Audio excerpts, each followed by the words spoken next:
Hey, what's up guys, welcome back to my channel. Before I start working on the Toyota, please help me subscribe and click that bell notification so every time I have new video you guys will be updated. But I'm working on a 2020 Toyota Camry 2.5 engine liter, and right now I'm doing the oil change service on it. You see oil is dirty. Once you take out the cover, the oil drain bowl is right here. The oil filter is right in the front. I already loosened it. Let it drain. 14 millimeter. There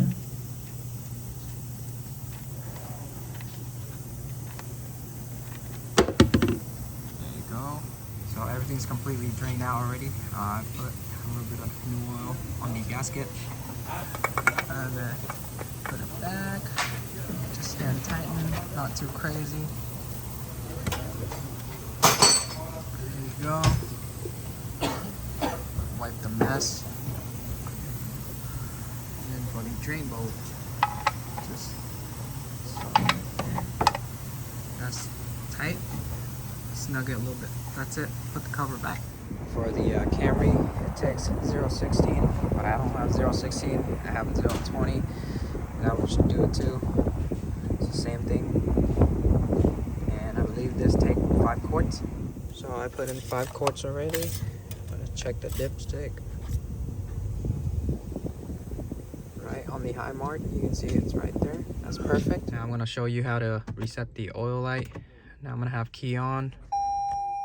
There you go. And then I'm gonna toggle through the menu. Go back, go down, go to setting. Hold it. Now you can reset your tire pressure once you fill it up, and I'm gonna reset my oil schedule maintenance.